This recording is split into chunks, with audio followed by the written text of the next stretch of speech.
Assalamualaikum warahmatullahi wabarakatuh. Bismillah, alhamdulillah, wassalatu wassalamu ala sayyidina wa maulana Muhammad Rasulullah wa ala alihi wa sahbihi wa mawalah, amma ba'du. Subhanaka la ilma lana illa ma 'allamtana innaka antal alimul hakim. Kepada sahabat-sahabatku semua, para alumni pesantren Temulus, khususnya umumnya kepada para santri, keluarga besar, dan para muhibbin pesantren Temulus semuanya dimanapun berada, waffaqanallah wa iyyakum.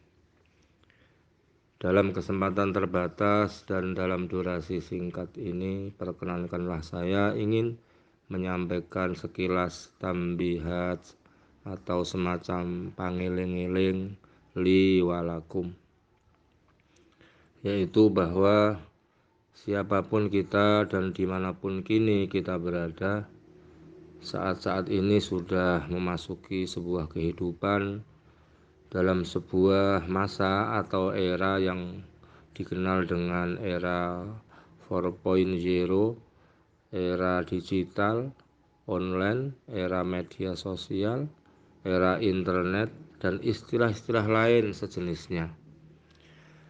Faktanya adalah HP Android, smartphone, dan berbagai macam aplikasi Google, internet, bahkan media sosial dengan berbagai macam variabelnya, ada FB, WA, IG, Twitter, Telegram, dan lain-lain, kini sudah menjadi kitab harian yang selalu kita baca dan kita akses segala informasinya. Sahabat-sahabat dan saudaraku semuanya, era kebebasan medsos, era kebebasan ala digital, ini salah satu dari dampak yang terjadi adalah ada dan terjadinya sebuah istilah yang oleh para ilmuwan disebut proxy war. Artinya perang dingin antar dua pihak, antar dua kelompok dengan cara menggunakan pihak ketiga. Pihak ketiga ini disebut dalam tanda petik boneka, tetapi berefek luar biasa di dalam membentuk emosi masyarakat maya. Proxy war pasti akan memunculkan dua pemain utama yang disebut buzzer dan influencer. Buzzer berperan sebagai corong pengeras suara, mengulang-ulang sebuah informasi dan berita dengan berbagai kemasan, variasi, dan narasi berita dengan tujuan untuk menggiring opini.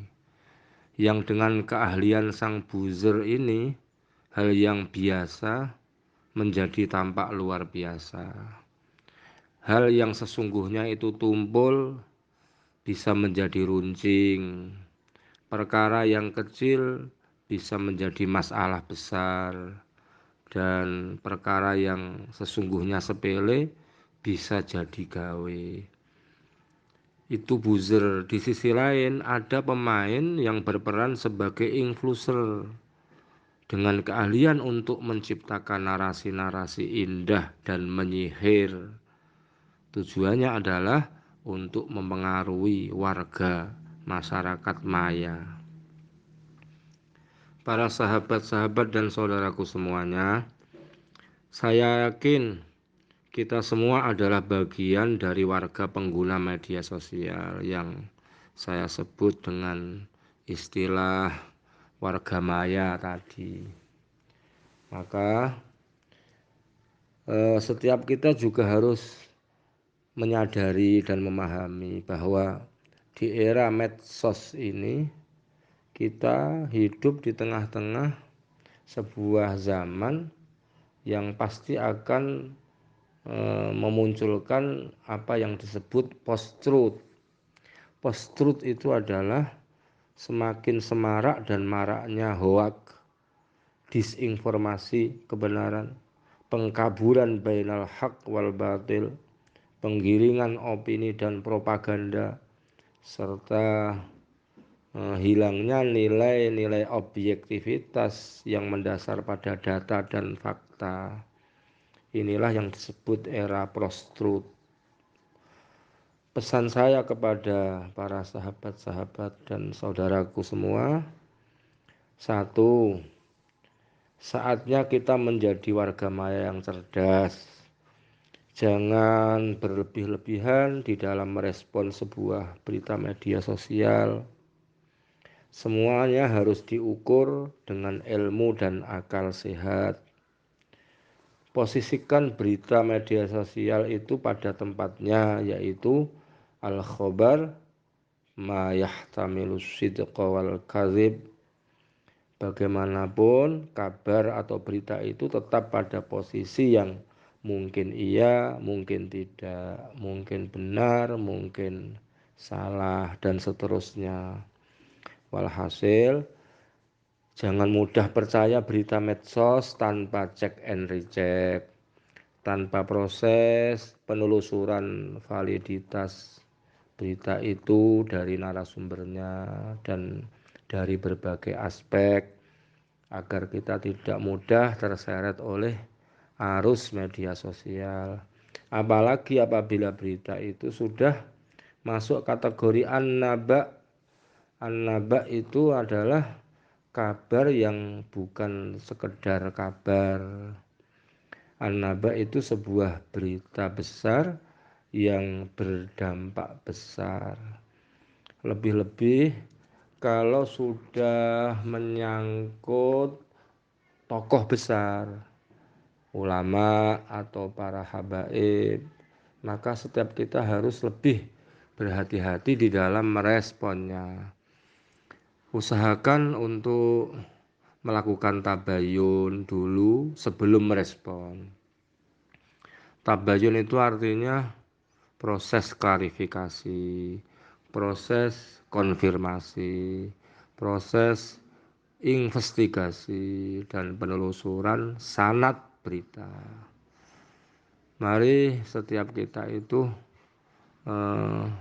ingat dan berpegang kuat pada pesan ilahi, yaitu ya ayyuhallazina amanu in ja'akum fasiqun binaba'in fatabayyanu an tusibu qauman bijahalah fatusbihu ala ma fa'altum nadimin. Wahai orang-orang yang beriman, apabila datang kepadamu seorang fasik membawa berita besar yang berdampak besar, maka jangan percaya dulu, tetapi fatabayyanu, tabayunlah, antusibu qauman bijahalah, agar kalian semua tidak menimpakan musibah terhadap kaum gara-gara ketidaktahuannya. Fatusbihu ala ma fa'altum nadimin, maka akhirnya kalian menyesal di belakang hari. Ingatlah pada dawuh luhumul ulama masmumatun man syammaha marido wa man akalaha mata. Dagingnya para ulama itu beracun. Man syammaha, barang siapa menciumnya, marido, maka ia akan sakit. Wa man akalaha, barang siapa memakannya, mata, maka ia akan mati. Sakit hatinya, mati hatinya. Na'udzubillah min dzalik. Pesan yang kedua, sahabat-sahabat dan saudaraku semua, jangan sampai ikut terseret oleh arus narasi-narasi media sosial yang menggiring pada konflik, fitnah, dan memecah belah ukhuwah, terutama ukhuwah wadoniyah dan ukhuwah basyariyah. Utamakan menjaga situasi kondisi yang kondusif, damai, aman, sebab situasi aman itu modal utama untuk memperoleh gemah ripah loh jinawi di semua sektor, mulai dari segi atau sektor keluarga, masyarakat, sampai dengan bangsa dan negara. Yang ketiga, dalam hal keagamaan, pokoknya ikutilah para ulama, para kiai-kiai kita yang secara kapasitas keilmuan, pengalaman, dan kearifan itu jelas dan terukur. Salah satu contoh Imam Abil Hasan Asyadzili pernah dawuh, ilmuna hadza muqayyadun bil kitabi was sunnah.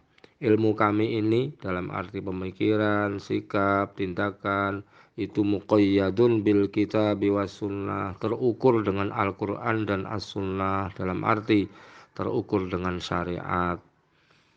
Pesan kami yang keempat, apabila terjadi ikhtilaf bainal ulama yang memang benar-benar ulama, maka yakinlah bahwa ikhtilafu ummati rahmatun, wa fi riwayatin ikhtilaful ulama rahmatun. Perbedaan pendapat di antara para ulama-ulama yang kredibel itu sesungguhnya adalah carane Gusti Allah menyebarluaskan maringi rahmat kepada kita semua.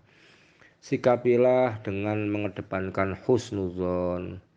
Berusahalah untuk melakukan takwilat apabila mampu.